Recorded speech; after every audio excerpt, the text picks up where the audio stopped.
Debat perdana Pilwako Palembang yang akan digelar pada 22 Oktober mendatang akan mengangkat materi tentang persoalan pelayanan dan kesejahteraan masyarakat. Paslon dengan nomor urut 2, Bapak Ratu Dewa dan juga Bapak Termasuk berdapat kondusif.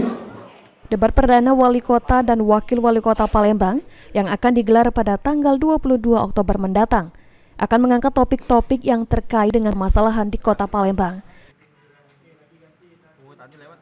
Calon Wali Kota Palembang nomor urut 2, Ratu Dewa, mengatakan, jelang debat perdana yang akan digelar pada 22 Oktober nanti, tidak melakukan persiapan secara khusus.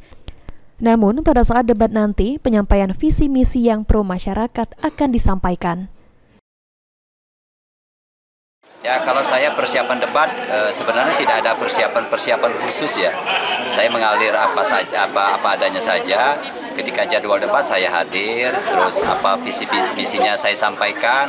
Kalaupun terjadi perdebatan, saya bicara apa adanya dengan argumentasi. Saya kira ya, itu saja, tidak ada persiapan khusus. Saya kira.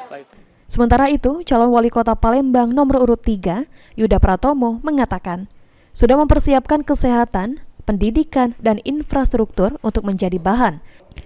Selain itu, menemui masyarakat juga sudah dilakukan untuk menjadi materi tambahan dalam pelaksanaan debat perdana.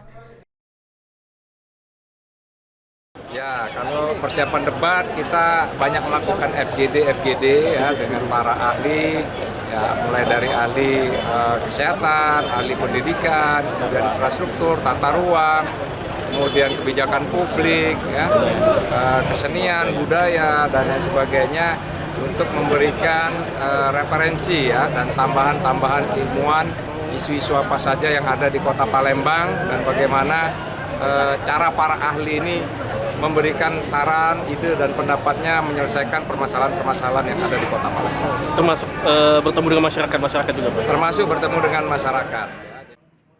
Ilham Wahyudi, Aji Delia, PAUL TV.